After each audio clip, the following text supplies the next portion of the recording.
3 տարի վաղ առավոտից մինչև ուշ երեկո Օրբելի փողոցի բնակիչներն ապրում են աղմուկի և փոշու մեջ։ 5 հարկանի շենքի բարձրությամբ փոս են փորել բնակելի շենքերի հարևանությամբ 35,000 քառակուսի մետր տարածքի վրա և այս ամենը քաղաքի կենտրոնում Բաղրամյան պողոտայի հարևանությամբ։ Օրբելի 23, 27, 29 հասցեներն են, որտեղ Ռենշին ընկերությունը պատրաստվում է 35 հարկանի 5 շենք կառուցել։ Այդ հսկայական ժայռերը ջարդում են հիդրավլիկ մուրճերով, մեծ ուրիշ էքսկավատորներ, կովշերը, չգիտեմ ինչ, այդ պատճառով, երբ որ իրանք սկսում են դա անել, ցնցվում են մեր բոլոր շենքերը, այսինքն շենքերը պարտավոր են մի հատ փորձաքննության ենթարկել, պարզելու համար, թե որքանով են տուժել մեր շենքերը իրանց գործողությունների հետևանքով, պատճառով։ Թաղամասի շենքերն այս պահին շինարարական անդունդի եզրին են։ Բնակիչները ցույց են տալիս տան պատերին օրեցօր ավելացող ճաքերը։ Քաղաքապետի թույլտվությամբ 2023-ից Ռենշինը սկսել է քանդել Օրբելի 23, 27, 29 հասցեների օտարված շինությունները, սակայն փորել կառուցապատողը սկսել է առանց որևէ թույլտվության։ Քաղաքապետարանում տեղյակ չէին Ռենշինի ապօրինի գործունեության մասին։ Եթե նմանատիպ ապօրինի բան է եղել, ուրեմն վստահ եմ, որ համապատասխան արձանագրություն է կազմվել ու ենթադրում նաև կանխվել է դա։ Եթե ավելի վաղ է եղել 24 թվականի 7-րդ ամսից, ինչպես որ դուք եք ասում, քանդման թույլտվությունը։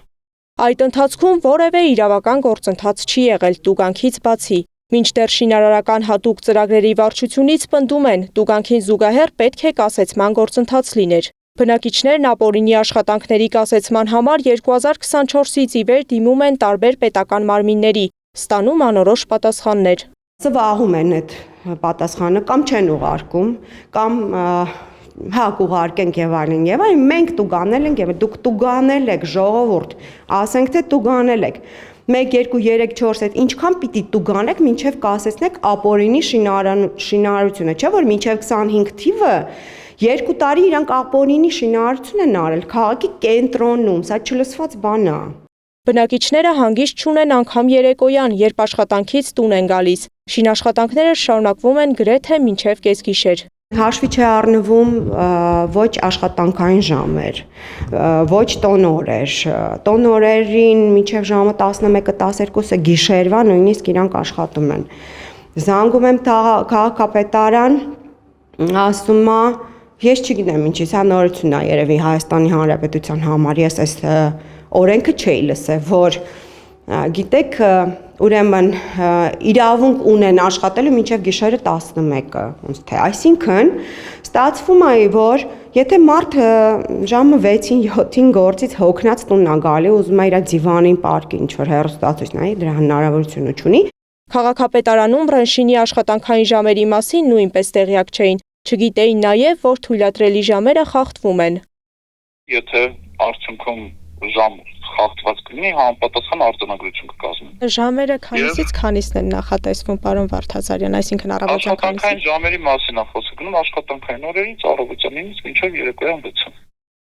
Այսպես, շինարարությունը տևելու է մինչև 2032 թվական։ Բնակիչները չեն պատկերացնում ինչպես են դիմանալու ևս 6 տարի։ Օրեր առաջ էին ակցիա կազմակերպել գլխավոր դատախազության առջև հարուցված 2 քրեական գործերին արդար որոշում տալու պահանջով։ Խնդիրը միայն ապօրինի աշխատանքները չեն։ Ավելի քան 1500 բնակարան նախատեսող Skyline նախագիծը կոլապս է առաջացնելու առանց այդ էլ ծանրաբեռնված Օրբելի փողոցում, երթևեկությունից մինչև Կոյուղի։